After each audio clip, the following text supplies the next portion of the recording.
Blue I'd বয় ক্ষমতাবান, জামিন পেলে লন্ডনে পালিয়ে যেতে পারেন।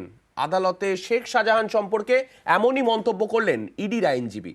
অন্যদিকে শাহজাহানের বিরুদ্ধে জোর করে জমি দখলের মামলায় ইসিআইআর ইডির। শাহজাহান ঘনিষ্ঠ ব্যবসায়ীদের বাড়িতে তল্লাশি কেন্দ্রীয় সংস্থার।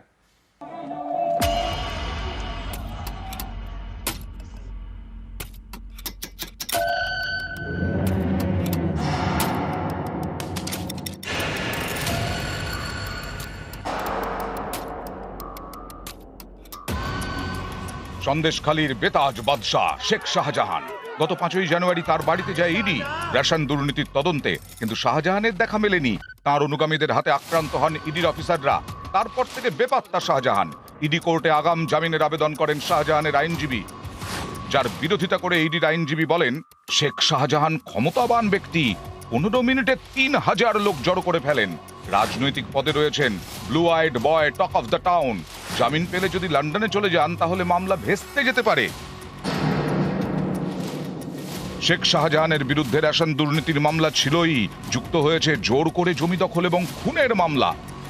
শাহজাহানের বিরুদ্ধে রাজ্য সরকারের মামলায় নতুন করে ইসিআইআর ইডির।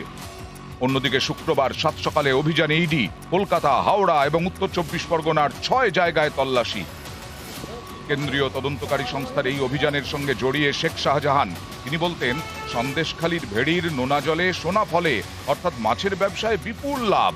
আর এদিন মাছের ব্যবসায়ীদের বাড়িতে ইডির হানা, তল্লাশি। তদন্তকারীদের দাবি, এই সব ব্যবসায়ীর সঙ্গে শেখ শাহজাহানের যোগ রয়েছে। যেমন উত্তর 24 পরগনার বিরাটির ব্যবসায়ী অরুণ সেনগুপ্ত চিংড়ির ব্যবসা করেন, রপ্তানিও করেন। যদিও শাহজাহান যোগ মানতে নারাজ বিরাটির ব্যবসায়ী অরুণ সেনগুপ্ত।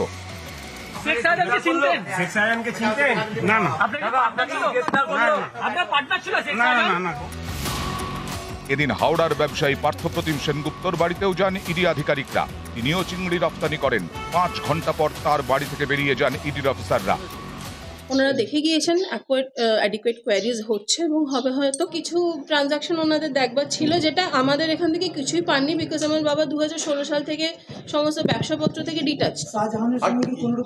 না, আমার বাবার কোনো রকম কোনো একেবারেই না। শাহজাহান ঘনিষ্ঠ ব্যবসায়ীদের বাড়িতে, অফিসে ইডির তল্লাশি। নতুন করে মামলা। শাহজাহানের বিরুদ্ধে দায়ের পুরনো মামলাও অস্ত্র করেছে ইডি। তাঁর জামিনের বিরোধিতা করতে পুরনো মামলার উল্লেখ করেন ইডির আইনজীবী। নিউজ 18 বাংলা।